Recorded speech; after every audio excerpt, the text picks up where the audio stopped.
Hello, Ali. Thanks again for joining me on this conversation on this lovely Sunday. There were a lot of reasons why I invited you to this podcast, a lot of things that stood out to me, and plenty of things that will be beneficial for our audience. Now, first of all, I want to mention that the most impressive thing probably is the book that you are on right now, that you have written, the 5-day job search. I love the purpose of it.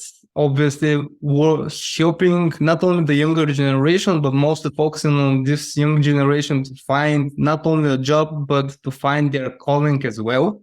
And it's a tremendous job to overtake and to write a book on its own. It's so kudos for you to this. And in the description as well, you've mentioned a lot of obstacles that you have faced, a lot of challenges that you have had, and the way that you have pushed through them most of the time, like on your own, independently, and fighting on whatever opportunity you can grab. So I always start these episodes with the introduction of our hero. What were their first position? What was the environment around them when they started on their journey? So could you walk me through in the initial stages of your career and you finding your own calling? Yes, I absolutely could, Nico. Before I get started on telling you what those initial stages are, I would like to tell your audience that if they stick until the end of this episode, then they will learn how they can get a 10% off discount on a signed paperback copy of the 5-day job search. Great. So for how my journey started, I am an Chinese American kid in the United States. My parents were working class immigrants from China, came here with only $400 in their pocket. They don't have family here. They were the only ones here, so they had to financially support themselves. So growing up, we didn't have much. But my parents were very frugal. They managed their money, and they provided for us. We always had food on the table. Yep. But I do remember growing up that I saw all the other kids in class had a lot more than me. They had these nice clothes, they had toys, they had games, and I didn't have that. I do remember also when I was in middle school, my best friend called me the day of after Christmas and told me about all the things she got. She got like $1,000 worth of presents from her family. And all of a sudden, at that moment, I felt like, oh man, I don't have a lot. My parents only got me one gift and she got like more than 10. So that's kind of like the background where I came from. My parents also, of course, everyone knows how Asian parents are. They're very pushy. They push their kids to achieve academically. So I was a straight A kid in high school. Well, pretty much all throughout K to 12, I was that straight A student. And I did very well on exams. But when I was 16, I was thinking, like, do I really want to go to college? Okay. 16 is around the time when people start thinking about what college they want to go to, what they want to study. And I asked myself that question, and I figured, like, well, I've been in school my whole life. And I come from this poor family. We don't have much. I haven't had to explore a lot of different interests and hobbies like other people have had because they get to travel, they get to try new things, but my parents didn't have that for me. So it didn't make sense for me to go straight to college because I didn't really know myself. And I wanted to go on that journey of self-discovery first.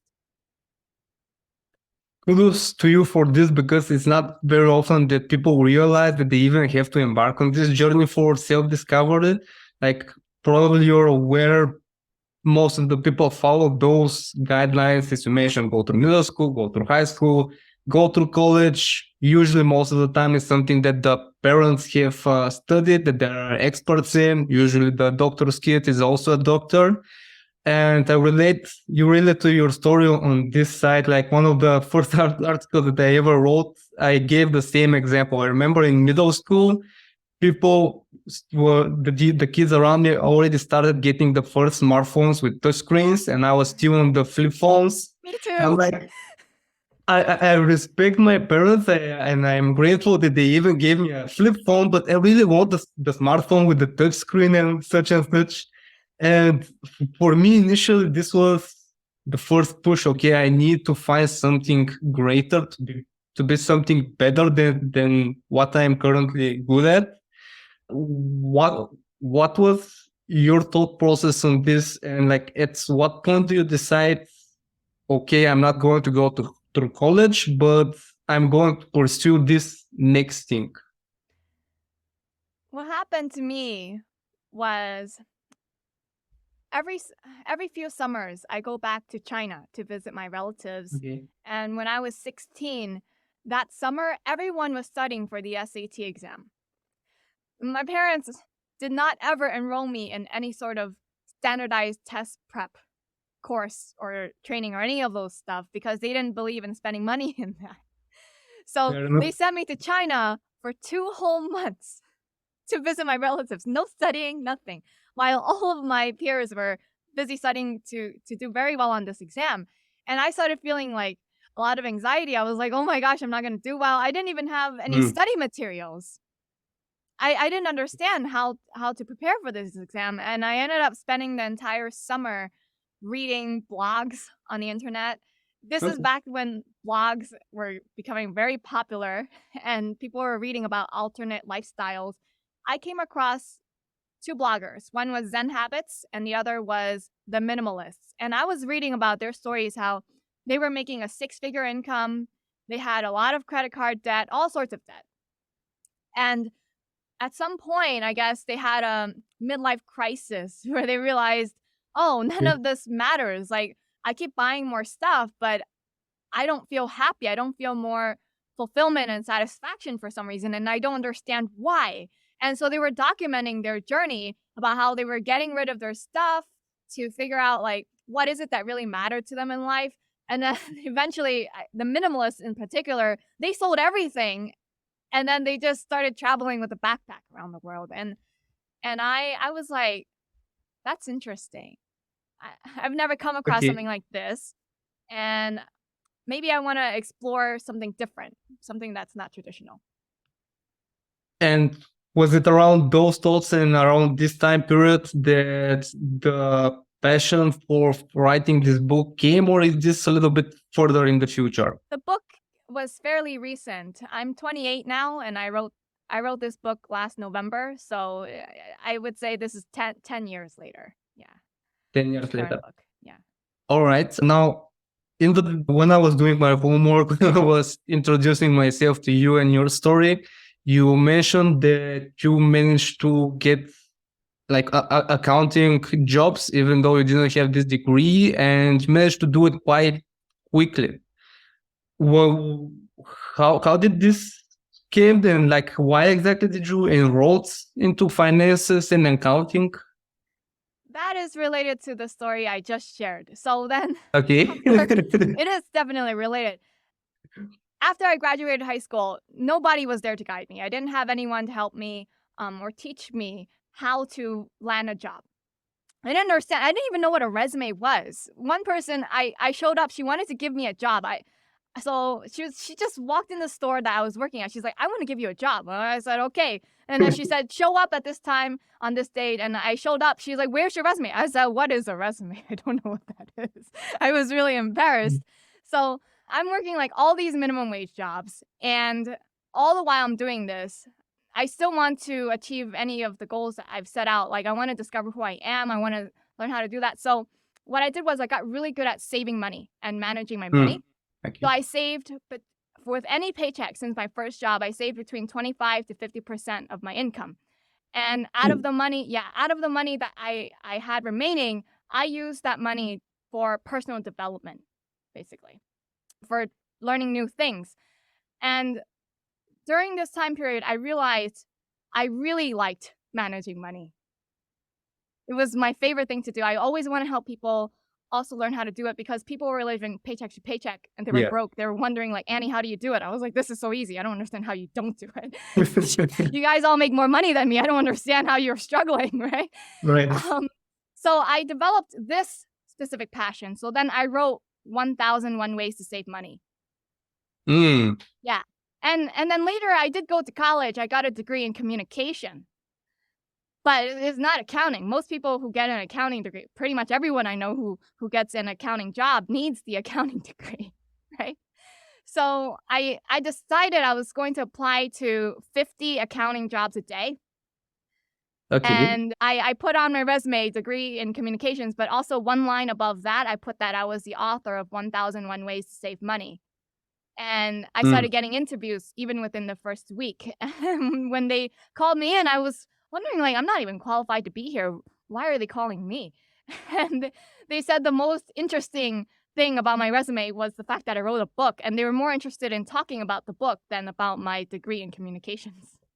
Okay, a couple of things stood out for me here. First of all, I really appreciate that you're sharing these stories and these lessons, because in this show, diving deeper into the financial part of it, it's just pleasure for me as well, because I'm a math geek. I'm a guy with a financial degree who doesn't do any accounting at this point at any firm, but for the love of personal finances and understanding how money works and how you can budget for you and for your household, it's very important to understand what are assets, what are liabilities, what kind of cash flow do we have for each month. Briefly, just a sidetrack on your specific story, could you say one or two lessons that if you want to manage your finances properly, you should follow those lessons? Yeah, the first thing is you need to pay yourself first. This Okay. is so common and obvious. If you search for any financial advice on the internet, everyone says pay yourself first, but nobody does it, I feel like. One person's misconception about this, when I asked her, I was teaching a high school course on personal finance, what does pay yourself first mean? She said it means to treat yourself first. Like if you want to get your nails done, you treat yourself first because you worked hard to earn your money. No, it doesn't mean that. It Well, means actually, to interrupt you for a second, I'm also not completely sure what does that mean. So you're not you sure can what that enlighten means. me. Okay, I'll say it to you. All right. It means the first thing you do with your paycheck, the moment it's deposited, you set aside 10% of it or more into a savings account. Okay. So basically, you are your first bill. You treat yourself like you are any other bill, like you are the utility bill, like you're your rent bill. It's like you are a bill. Your future is a bill, basically. Fair enough. That just some certain amount, those 10%, put them Or more. aside. Or And more. But 10% is the minimum. okay, fair enough. Yeah, you actually mentioned 25 to 50% in the beginning, which is no. It takes some discipline to do it, especially when you have this kind of amounts in your bank account and you see, for example, your peers going clubbing or going traveling left and right. So as you said, you spared 25 to 50% in the beginning. And something else that you also mentioned, like you invested a lot of your initial funds into self-development. This is something that I was taught as well. Like if you don't have a huge sum to invest into being like in your saving accounts or in. The thing is, something that I read in the book, The Millionaire Next Door, Mhm. is people didn't get rich off the stock market or from their investments. A lot of the business owners said that the best investment you can make is in your own business. But I took that to mean like the best investment you can make is in yourself, because something that I came across that Dave Ramsey said is that the greatest wealth building asset that you have is your income. Your income is your greatest wealth building asset, because if you don't have a lot of income, where are you going to get the money to invest? So I figured then the best thing to do is to invest in myself, to make it so that I can earn a lot of money. And then whatever money I make, I can invest that. Yeah. And you highlighted here a very important term, like the income part. Now, I mentioned here in Bulgaria, usually not a lot of people have more than one stream of income. Usually it's your 9 to 5 job. And then unfortunately, the rest of the money goes to, like most of the population here, they have some kind of loan, some kind of credits. And the majority of these, the 9 to 5 wage goes to those bills, goes to those expenses. How, like, do you think it is easy to develop an additional stream of income? Or would this be something that you would recommend? I do recommend it. I have the philosophy that I had a friend who I always look to for advice. And he told me this: Annie, from 9 to 5, you work to pay your bills. Mm-hmm. From 5 to 9 in the next morning, Yeah. you work to build your wealth. Mm-hmm. So I've always had the philosophy that like I have to get more than just my full-time job. I always have to look for additional streams, whether that's an additional part-time job or a client, something. So over the last few years, I've been looking for more and more ways to save to earn money, whether that's from writing another book, from YouTube ad revenue, from clients, interest from the bank, all sorts of streams of income. At first, I didn't think it was possible for me, but I learned to change my mind. Like, I remember I took this course. He's really popular, Ramit Sethi. Mm-hmm. He's the owner of the website I Will Teach You to Be Rich. And I remember I had just gotten my first full-time job in accounting, but I'll admit I was a little bored, and I thought, is this really all there is to the rest of my life? I've been working really hard just to end up working this accounting job. There's got to be more, right? If I Yeah. keep working here and I keep getting a 2% salary increase just to keep up with inflation, I don't think I will ever get financially ahead. And I Yeah. came across one of his courses. I think it's under a different name, but back then it was called How to Earn $1,000 on the Side. And he said, this is very much possible. People think it's a stretch, but I think if you are trying very hard, it is something that's doable. And then you can take the 1,000 you earn on the side and scale it up. But the first 1,000 on the side that you earn is the hardest. Mm. So I took the course and then I started applying all the concepts that he taught. And within 8 weeks, I landed a client that was paying me $150 a month. Now, I got on a payment plan on Ramit's course. His payment plan was $99 a month. Okay. And this client that I landed was $150 a month. So already within 8 weeks, I had made my money back on what I paid for the course. Because of the difference in the profit over the Yeah. the blanket. Okay. Yeah, it was like an additional $50 a month over what? Yeah. Which is enough to show that it's possible and to push it forward to actually, look for even another client and another stream of income. Is that correct? Yeah. The Great. first one is the hardest because you don't know what you're doing. But the second one, the third one, you learn from the mistakes of the first one. And it's very key that you mentioned that you learn from the mistakes from the first one. This is something, obviously, from what I hear in your journey, it has helped you, try something, learn from the mistakes, apply the lessons on the next try. I've learned also the most from my mistakes. They hurt in the beginning, but after this, you move past it and you actually achieve something even greater. Is this the lesson that you mentioned in the 5-day job search? Is it crucial for job seekers to learn from their failures? My mind about failure has changed.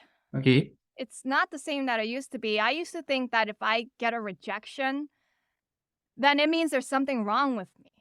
It means that maybe I'm not good enough, I'm not qualified enough, I'm not smart enough, I'm not pretty enough. So something is off about me. I'm just not enough in general, and people weren't able to recognize me and give me opportunity. Yeah. But something that I've taught in the book itself is don't focus on who rejected you or who ignored you, who didn't get back to you. Because like if you're applying to 50 jobs a day, let's say you do that for an entire week, 7 days, you've applied to 350. Now, the normal person that I teach this to is they focus on who didn't get back to them. Oh my gosh, I put so much work into this application, they didn't get back to me. Why? I'm definitely qualified. I meet all of the requirements. Why don't they recognize the fact that I'm the best candidate for the job and they're not giving me an interview? I used to do that. And now my mindset is, okay, I'm applying to all these jobs. All I need is one. Yeah. I only need one person to say yes to me. That's like the easiest thing. You just need to convince one person to give you a job. It's not the same. It's not even the same as trying to land a client. Like to land a client, like let's say you contact 100 people, you're doing sales because that's part of owning a business. You have to do sales. You do 100 to land one. Then you have to do it again and again and again and again. versus a job. It's only like this one-time thing that you're doing, maybe every 2 years, right? Yeah. So, I mean, I figure that's fairly easy, but I think what people get caught up in is the rejection. They feel like it's something personal when it's really not. And I've discovered a way to flip this around to make it not so Okay. personal is think of all the times you rejected someone else. Let's say a telemarketer called you and said, "Hey, Nico, would you be interested in buying this new cable package?" And then you just like, "You're a scammer, bye." And then you hang up. Like, did you just reject someone yourself? And did you think it was personal? Did you hate that person? Did you think that person was stupid or whatever? No, you didn't. You were just simply like, "Not interested, bye." And then Yep. you hung up. Right? So, or like all the times you watch a commercial on TV and you're like, "Not interested, not interested, not interested." I mean, there's so many things you yourself you're not interested in. Everyone's always trying to sell you something, but you're always just not interested. And sometimes you buy. So now flip it around. You're trying to sell someone something. They're just not interested. It's not about you. It's not personal. Oh, I love the comparisons that you make because first of all, yes, the first thing that popped in my head was, okay, this is pretty much like sales, and it's a game of numbers. Like the more applications you send or the more leads that you contact, the better are the chances to close something.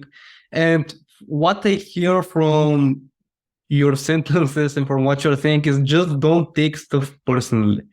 People are used to do it, especially when it comes to applying for jobs, especially if bills are pushing you or pressuring you to find this new job.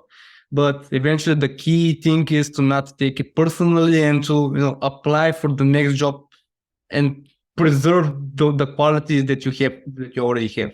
Because you gave the example, people are pointing fingers to themselves, but once you start pointing fingers to yourself, then on the next call, you would be less confident, you would believe less in yourself, and eventually this will turn out again against your favor. Yeah, it's like a self-fulfilling prophecy, a sort of vicious cycle that you can go down on if you take it personally. Yep, exactly. And so we are a little bit skipping from the time period, but I love the diverse journey that you have had and the diverse experiences that you have had. Now, walk me through a little bit briefly from the couple of accounting cover positions that you had to actually starting to write your first book, and what triggered in your head that made you say, okay, I need to write this book now? So the first book was written before I even had any accounting positions. Okay. Right. Then I wrote that book, and that's how I landed those accounting positions. I ended up getting 3. I'm still working an accounting job now. This is the third one that I'm working. This book, what triggered it was I was actually in the middle of like growing my own accounting services. Mhm. So, the clients that I got from my side hustle, I was planning to grow that to the point where I can just quit my job and not work for anyone else again. But the thing is, when I was just trying to sleep one night in November, and I can hear some voices in my head. I'm very intuitive. And I heard several voices in my head that said, "You got to write your next book." And I said, "I'm not interested in writing my next book." And they said, "This is going to be a career book. You got to put this, and this in the book." And I don't want to write a book. But I kept hearing over and over again everything that needs to be in a book. I couldn't go to sleep, so I just got up and wrote it down. It happened again the next morning. Not the next morning, the next evening when I was trying to sleep. So then I had to also get up again and write it all down. And so for like the next 10 days, I basically got everything that needed to be in the book. I dictated it into my iPhone. Okay. I recorded everything that I heard into my iPhone, and then I transcribed it into a first manuscript. Wow, that's impressive. Like in 10 consecutive days, you managed to get the first transcript of the book. Yes. Wow. When Really? I heard my resistance to writing this book was like, I'm not a career counselor. I'm not a career coach. People shouldn't be coming to me for career advice. I've never helped a single person with their career before. I'm not qualified to help people. But that's the doubting voice that you mentioned previously, That was right? my resistance. But it's also like, it's not my goal. Like, my life goal isn't to help people rise up in their career. My life goal is just to help people manage their money. So that's what the Okay. accounting thing is for. But I heard like, no, this is going to be huge. So many people are going to lose their jobs and they're going to need your help, Annie. You need to write this and get this out there for people. And I didn't understand. I was like, why is it going to be huge? I don't understand. And then ever since November, we've had so many massive layoffs. Yes. Like hundreds of thousands of people have lost their jobs so far since November. In the United States alone. Yeah. Yep. I confirm that it's pretty much similar here as well. Like I cannot give a specific number of the layoffs that we had. Obviously, on the US market with the global tech companies, it was a bigger layoff process. But even though the market that I see here is kind of frozen, it's kind of people are struggling to find good employees, and at the same time, employees are struggling to find decent, good paying jobs. So this specific calling that triggered you, it's not a mistake, obviously. It is a very purposeful calling that has triggered you.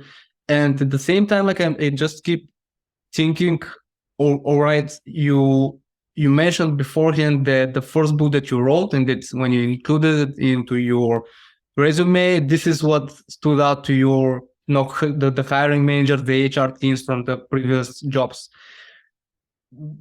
This is tightly connected with how you present yourself. What is your experience, your story, pretty much in towards your personal branding. And again, if you weren't that good in positioning yourself properly, I wouldn't be even curious and hyped to be on this episode and to hear your story. And you see me now hyped as well.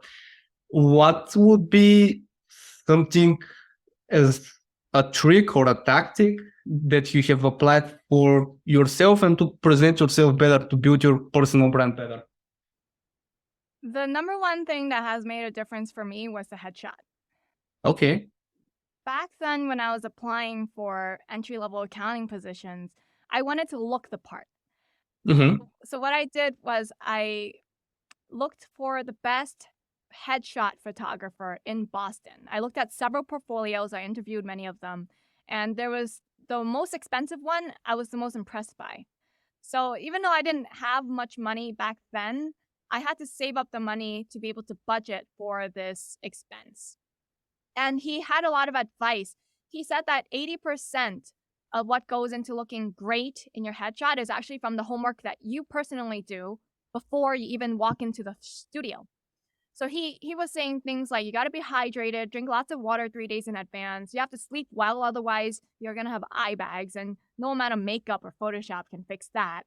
You need to book a hair appointment the same day and get a fresh haircut right before the appointment. So then you don't have any split ends in your hair and your hair has a lot more volume, right? So get your hair done. Don't do it yourself at home. And then also use his makeup artist. So a lot of photographers, they partner with a makeup artist. And usually you should use that person because they're familiar with how the lighting and the angle is in the photo. Each photographer is a little different in their style, but the makeup artist can cater that kind of makeup to that style. I personally, I didn't, because he was so expensive, I didn't have a lot of money for the makeup artist, so I did my own makeup. But if you do have the money, I do recommend using the professional makeup artist they have on hand. So only what I get from this is that still first impression matters, no matter what. It does, because let's say you're applying to be a doctor.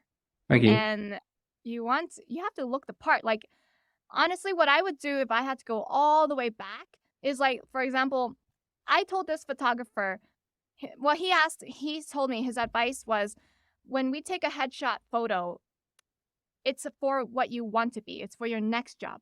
It's not for the job you already have. It's for the next role that you're looking to achieve. He asked me, well, what do you want to do? And I said, I want to be a future CFO. So he took it in that way. Like, that's the kind of expression you want to have in your face, the kind of look you're going for. Like, so going back to the doctor example, if you want to be a doctor, well, look, when we think of the word doctor, we already think of something in our head. If I say the word doctor to you right now, you probably have like this like well-polished, clean-cut guy, right? And he's probably wearing his uniform. Yes, that's in my case, right? Right? And super clean. if I showed you, like, if I said, no, that's not the doctor. The doctor is actually this guy. He's wearing like this casual black turtleneck shirt. We're really thinking Steve Jobs. So you got to look the part. That's just as Yeah. important as your actual credentials. So what I would do if I had to go all the way back is I would go on Google and I would just search for the profession that you want to get a job in, and then look at like what the actual photos, like the top photos that show up, look like. So for example, someone came to me and said, I want to be a violin teacher. And then I was like, well, what does a like professional violin teacher photo actually look like? Right? So we went on Google and we just typed violin teacher and a whole bunch of photos come up. And then I was like, yeah, like actually that does look like a violin teacher. Not because there's a violin in the picture, but because of like there's a certain vibe that just says, I'm a violin teacher. Love the fact that you are mentioning this because it reminds me of one of the previous guests and just how important it is. Now, when you're talking about personal branding, you're obviously connected with some type of marketing as well. And one of the previous guests, Emo, he gave it as an example what can stand out in your personal branding is, for example, being dressed with similar colors. And he chose this royal purple, which now I admit most of the time when I see this color, I would think of him because he gave me this example. He appears on LinkedIn and on different events with this specific color and this specific attire. So it's normal. Like we can pretend that first impression that the look don't matter that much, but actually it does. Like as you mentioned, you want to be hydrated, you want to be well rested, no biggie eyes or something like this. Because again, with the example of the doctor, as besides the attire, besides the uniform and everything, I would like to see him super clean and super rested and healthy. Because why would I go to an unhealthy doctor? He cannot treat himself. Why would he treat me? You don't. Exactly. And because this show is obviously connected to storytelling, I want to explore the stories of people and how we can use stories in our daily lives for our daily goals. How do you, if you were in your case, how would you insert your story in your previous experiences to convince somebody to, hire you or to be your client? This is actually in the 5-day job search book.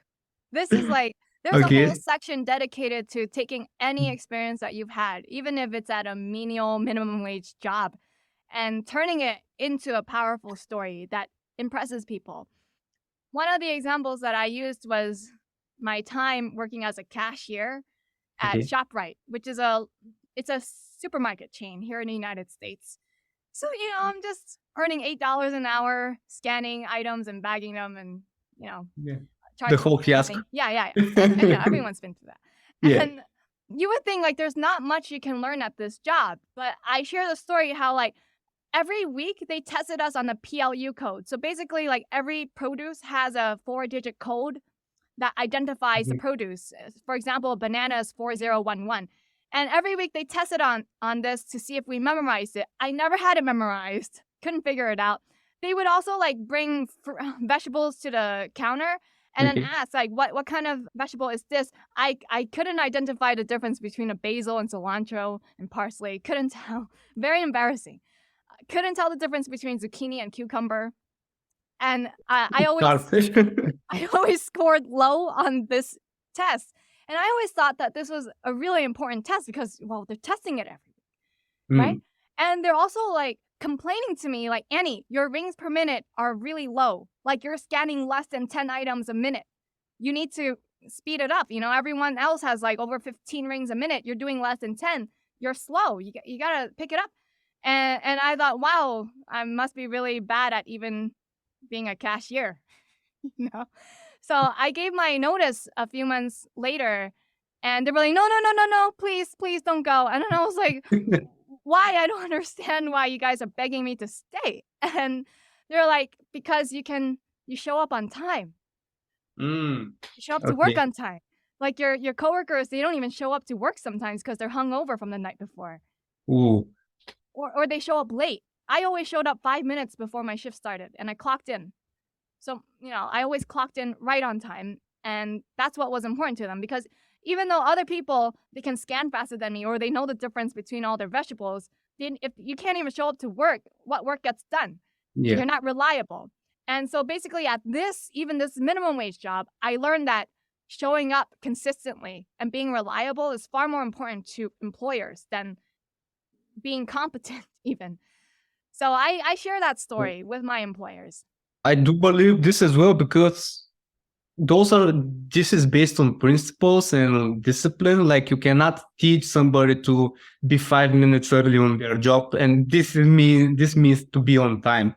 We're used to go, like especially here in the offices, you clock in at 9, let's say, you get in at 9, you grab a cup of coffee, you chat a little bit with your coworkers, and by the time you start your job, it's 9:30ish, 10 a.m. and Yeah. where is the efficiency in this, right? Yeah. Very happy that this is included actually in the book, and I'm sure that there are a lot of more details in it. So I'm going to spare the audience to actually go and make their own research, follow more on your story and on your tips, and just walking through different stories and different experiences. Now you gave us a lot of information and a lot of resources, different authors, different courses, and I love this. It will give a lot of substance to this episode. But is there one specific mentor or one specific guide that helped you through most of the things? No, I think I'm a cherry picker. Okay. I like to take so many resources. I read so many books, taken so many courses, listened to so many free YouTube videos through the years. What I personally do is I'll listen to something and I'll just walk away with one thing that I can implement right away, or like one mindset that might help me do a certain shift with something that I'm struggling with. So there isn't necessarily one, but there are people that I keep coming back to over and over again.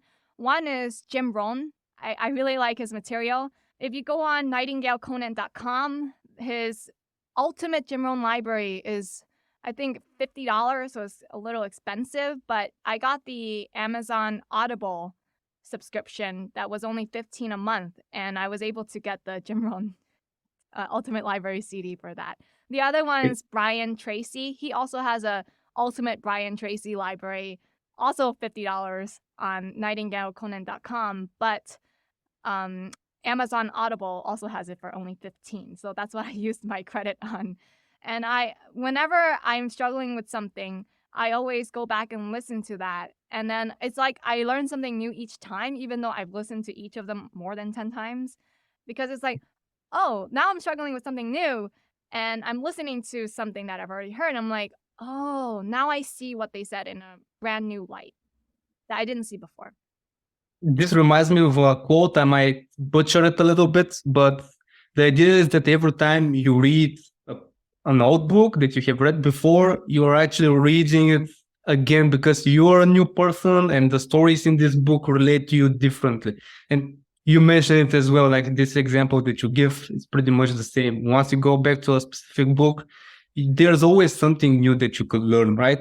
Yeah. It was weird that I was like, why didn't I catch this the first time? Exactly, right? Yeah.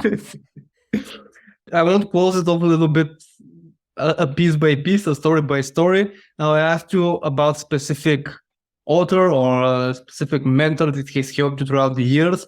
Actually, as most of the guests that have been on, pretty much it's the same. We pick the best lessons from the best authors and the best stories. And every time, again, we find something new and we relate to another story that we haven't related before. But is there something from your childhood, a story that you can always go back to over and over again, whether it is fictional or non-fiction? I would say it's the Full Metal Alchemist series. Okay. Both of them, both the original and the Brotherhood that's available on Netflix. When I was a kid, I used to watch that one all the time and I rewatched it. And then I forgot about it for, I think, 13 years. I've forgotten about it. And then 2 years ago, I wanted to go back to my childhood. I was getting nostalgic, and I was like, I'm gonna watch both series again in a marathon fashion. No guilt, no guilt Nope. needed, you know. So I watched it again, and I still resonate with it. I still love it so much because in this story, this boy loses his arm and his leg because he wanted to bring his brother back to life. No, he wanted to bring his mom back to life, but in the process, he lost his arm and his leg. But then in the process of doing that, his brother's soul was taken away. So then, you know, he makes a contract, and in exchange, he puts his brother's soul into a suit of armor. And then the rest of the story is basically about getting his body back for his brother and also his own arm and leg, finding out what the solution is. But then in the process, he realizes that to get their bodies back, they would have to sacrifice tens of thousands of other human bodies to create a philosopher's stone. And he was like, wait, I can't do that. That's not ethical. And he sees other people willingly do that for their own personal gain and greed, but he didn't have the heart to do that. He said, I'm going to find a way to get my body back without hurting anyone, without any innocent lives in the process. And he always stuck to those ideals until the very end of the story. He did manage to get his body back. The spoiler is that he exchanged his knowledge. Yeah, he gave up his knowledge of alchemy to get his body back. And I thought that was so touching. And I would say in a lot of ways, I relate to this character because I myself am very idealist. If I were asked to do something that were against my own personal values, I couldn't do it. Even if it caused me negative repercussions, I'd rather suffer that than take away from someone else. That's great. And I love the fact that you walk us through the story, because as we were speaking, I could still recognize the framework of like how we set a specific goal, we embark on this journey, and we will do whatever we have to get to this goal. But in this process, those obstacles that we face are the things that help us discover ourselves. And as long as you have those specific values as your North Star, then you just keep on rediscovering yourself, and not, yes, you can sacrifice some gain for the moment, if you say, but in the long term, you turn out to be the hero, the winner, and with preserved values, and at the same time preserved mind of state. All right. I love the fact that you have shared this story with us. And before I let you go, is there anything else that you would like to walk us through about your book, or some specific questions that you want to ask? I just want to tell people, you just got to do it, right? If you read the book, then don't come to me saying that the advice doesn't work, because I've had people who followed the advice in the book. They were able to manage. One person, he lost his job. And then all he did following the book was like, he applied to 50 jobs a day. Didn't do anything different. And all the while he's like, I'm just such a loser. I can't get a job. I suck. He's telling himself that all while applying for 50 jobs a day. So he didn't even do any of the mindset work, but he managed to get 3 offers lined up. Okay. And then he ended up getting a new job that paid him double what he used to make. Even in this economy that we have right now. Then there was my friend who also, she's been unemployed. She followed the advice in my book. She had 5 interviews lined up in one day, all scheduled for the same day. And then the next day, she got a job offer for $120,000. And she's here asking me, what should I do? I'm like, you can still negotiate for more, even though she already got what she wanted. But I was like, now you also still negotiate for more, but also wait and hold up for the other offers, because she interviewed for 5 in a day. So the advice works. I find that the problem is people just don't apply advice. It's like you can lead a horse to water, but you can't make it drink. So I just want to lead people with the fact, you can do it. You just need to actually do it, Okay, if I have to sum up the main lessons that I learned from this conversation, and the main lessons that are helping people look for better jobs, is first of all, do the numbers. Apply to those jobs that you have to, because the more jobs that you apply to, the bigger the chances. Don't be afraid to also apply for something that you are not quote unquote qualified for, but also make sure to bring something that's remarkable, to present yourself in a remarkable way, even if you don't have a written book. I'm sure that there are experiences in each of our lives. Just as you mentioned, you found a specific experience, a specific lesson, even being a cashier at a supermarket. So if we learn to present ourselves better, that would increase our chances and mainly preserve the positive mindset. Like keep up with the confidence, apply for the next job, being as confident and even more confident than before, and keep on applying those lessons until you land the job that you would like, and negotiate. That's correct. That's a good 3-point summary of what this conversation was today. Nice. Again, I'm very thankful that you joined this conversation. I love that you walked me through your story. I'm sure that there's even more nuggets that I can take, but for the amount of time that we have right now, I'll stop right here. And yeah, one last thing. Yes, If of your course. viewers want to get the 10% off discount on a signed paperback copy, I was going to pass on the torch to you. Please walk us through the options. You can go on annieyangfinancial.com, add the book to your shopping cart, and the coupon code is STORY, STORY. Amazing. I'm going to provide those details while launching the episode as well to be even more convenient for the audience. And once again, heartfully, thank you for this conversation. It was a blast. Thank you, Nico. It was a blast too.